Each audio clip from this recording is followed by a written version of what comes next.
Hello, everyone. Hello, hello. We are here with Kurtek Kurtz from Kurtek Inc. and a buddy of mine, Toby Powers. I'll call him my buddy while we're face to face on camera, but I don't know how we talk about each other when we're not on camera. But it's a good man. This is a good man here, and we want to get on and do our one-to-one for BNI and also give him an opportunity to talk a little bit about farmers insurance. Toby, thank you so much for taking this time out to do this, man. You always got a smile on your face. You seem like such a perfect gentleman, good-hearted man, hardworking man, and it's very appreciated by guys like me who sit around and twiddle their thumbs most of the day. So it's good to know people like you. I sleep well. That's where I want to get to in life. There you go, man. I'm there. So anyway, we've got a couple questions here. Let me see. I'll move some of this stuff out the way. So tell me, how long you been in BNI? I started in the Newnan Networkers chapter in 2016. So that's been 5 years. It would have been late that year, so not quite 5 years, but just about. All right. Where are you located? Our office is in Carrollton. We're on the east side of town, actually right on Bankhead Highway, right across the street from Longhorn Steakhouse and next door to Chick-fil-A. So you can walk out into the yard and smell waffle fries and steaks cooking all the time. You can just, it's a nice location. Beautiful. So tell me about your business. Been in the insurance business for 24 years. And started out as a life insurance agent only with Liberty National way back early when I was just a kid, and have then spent 19 years with another multi-line company here in Georgia, and both as an agent and a sales manager. And in 2017 started with Farmers, contracted with them to open an agency here in Carrollton. I had been spending most of that time prior to that in Fulton and Fayette counties, and of course still living in Carrollton, so quite a drive every day to get the opportunity to come back to Carrollton and work here every day. That 9-minute commute spoils me a bit, so being able to do that has been really nice, and the relationship with Farmers has been good as well. Oh, beautiful. So what you do before you were would you say a sales insurance agent, or would you call it? I was a life agent and then a sales manager later with another company before coming here as a multi-line agent with property and casualty life insurance. Prior to that, I was in banking for several years, back when there was a Carrollton Federal Bank here in Carrollton. It does not exist anymore. Like a lot of other banks, it's been consolidated and bought out and changed and all that kind of stuff. And grew up farming and did a little bridge construction as a teenager. It's my dad's industry that he works in, so I worked for him before I went into the banking field. 2 or 3 summers on a bridge construction site, and that kind of work will motivate you to finish your education and find an air conditioner somewhere to work in. Oh yeah. So are you a franchise owner? I am an agency owner. They don't technically call it a franchise with Farmers, but I own my own agency here and contract with them to sell their products and the policies that they provide, both with auto insurance, home insurance, all sorts of specialty items like motorcycles, RVs, ATVs, boats, all that kind of jazz, all the toys. And then of course we do a lot of commercial insurance in this office with contractors and restaurants. And then we sell life insurance with Farmers as well. And for those items that we can't necessarily place within the Farmers Insurance group of companies, I'm able then to provide services outside of that group for those specialty risks as well as directly as an agency. So we're able to do almost everything. Okay, that was great, because I was going to lead into my next question. So if Farmers, which is probably very unlikely, doesn't have a product for somebody, can you help them with another affiliate or a sister agency or something like that. Yeah, and it happens every once in a while. A specialty, especially when you have a specialty business of some kind, a commercial business that maybe just does not fit the black box. I dealt with a man on yesterday. He and his brother actually contract to transport deceased bodies as a contractor for. They don't run a funeral home. They contract with funeral homes and with the coroner and that sort of thing to transport those deceased bodies from the morgue to the funeral home and that kind of thing. And there's not a cookie cutter way to write that. It doesn't fit within basically anybody's underwriting system. And but I was able to help them. Just had to go outside of the Farmers family of companies to find that specialty commercial risk for them. Well, now that's one job you would never think of someone having. No, there's not a regular business class for that. No. No, sir. But that couldn't be. That is a business. It's a growing business. It didn't really exist until recently. Many of the funeral homes and services that have been provided those services over the years have discovered that it's less expensive to hire this out than to keep someone on call all weekend, for example, because they can pay the contractor much less than trying to keep somebody on call all weekend long and having to pay them to be available. Well, that'd be a great part-time job. Yeah. Well, these guys are staying busy enough with it, I think, to be full-time, but they've got to get several, funeral homes and different services using them in order to make that work. But I think it's a good business opportunity for them. All right, what can you get? Just like probably just like a pickup truck and kind of throw them in the back. No, they're very, which these guys are that I'm working with on this particular risk. They are very, they have a background in funeral services, so they actually have worked as funeral directors, and they're very, very professional. So when they show up, it's always with suit and tie on. They've got a black minivan that looks like a hearse. It's all decorated out just for that purpose. I mean, it's a very professional, very they have all the equipment that they would use at the funeral home. It's just like them coming out there as representatives of that funeral home or crematory service, and you would never know the difference. And these guys, like I say, their background is in funeral services, so for them it's a very good match to supplement income for them. So that's very good because that's still someone's loved one.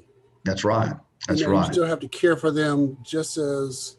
And they're very, very careful in making sure that they treat that circumstance with respect and to be cautious and being good to that family. And sometimes that it is picking up a deceased person at their residence or at the nursing home after they've passed away and that sort of thing, and transporting them for the coroner or for the funeral home. And which I've worked with them in funerals before when they were working in the funeral business, and they do a great job. Tremendous people, good moral people, and that's good. They'll do well at this. But it is a unique business. Hard to find an insurance market that fits for it.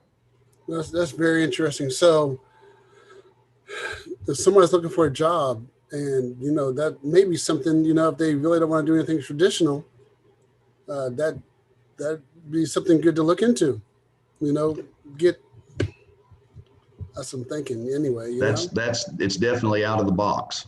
Definitely out of the box. Yes. So you man, I see you every week. You're always smiling.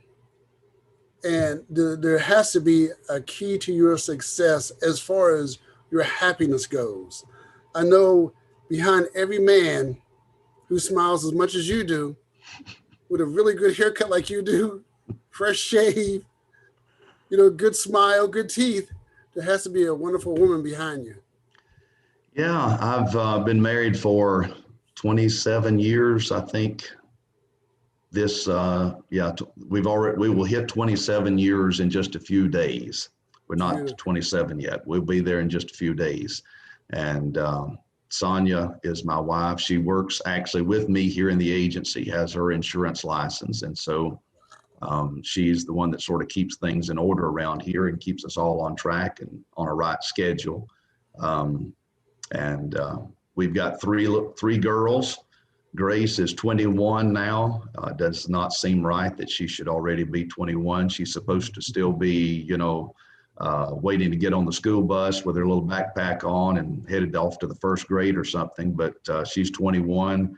Caitlin is 17 and will be a senior next year in high school. And my baby girl Julia is 11, and she got braces put on today.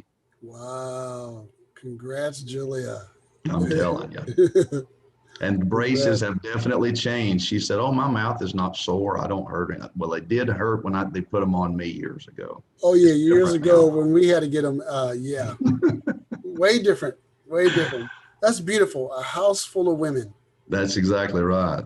Yes, just sir. Girls in every direction. It has to be a beautiful thing. Do you have any pets that you love that you have hanging around? I have a plethora of animals around our place, which we've been in the beef cattle business all of my life and still am. We were at one point when I was a kid, we were in commercial poultry as well, and I'm glad to be out of that business. 50,000 to 100,000 chickens at a time is way too much to see after. So we've got the number of beef cattle around, and then also we keep a few feeder calves that are treated more like pets until they get big enough to where they're not able to be pets anymore. And then usually they end up either being sold or converted to brood cows to be mama cows. Right now we've got 3 of them there at the house named Biscuit, Susie Q, and Copper. Wow. And then we have Spot, the elderly dog. He's about 15 years old now, and for an outside dog, that's pretty old. And Cruiser, the giant cat. He's like a basketball with fur and legs. Huge. Garfield on steroids. Does Cruiser get around much? Not fast.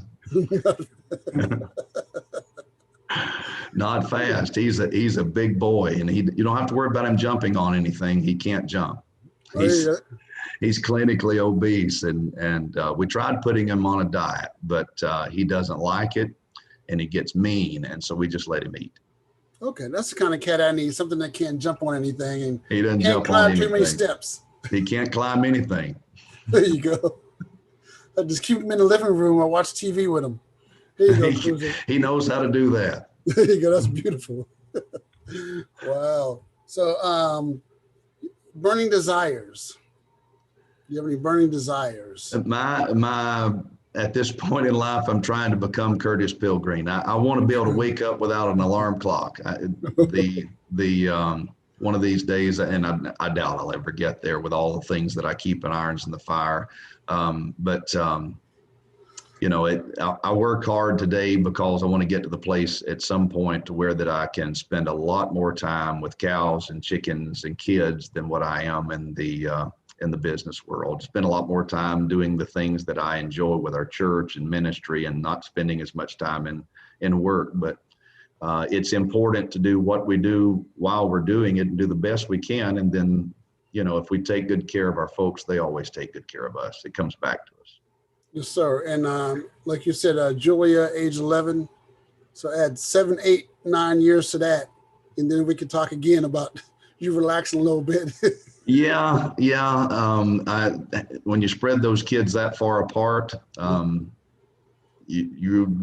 my wife told me the other day, as far apart as Grace and Julia are, that it's likely we will never be without kids at our house, because by the time Julia gets grown, we'll probably have grandkids running around. So that's beautiful, man. That'll keep you smiling. Yeah, keep us busy. Yes, sir. Keep us younger, make us old, one of the two. Probably both, same time. You'll be smiling and being old. Maybe so. So tell me, can you tell me a little about your church ministry? Yeah, I have. I've actually been in the ministry since I was a teenager. Pastor actually at Truth Baptist Church in Bremen, Georgia. Been there for 26 years, which tells me that I am either easy to get along with or hard to get rid of. Maybe a little bit of both.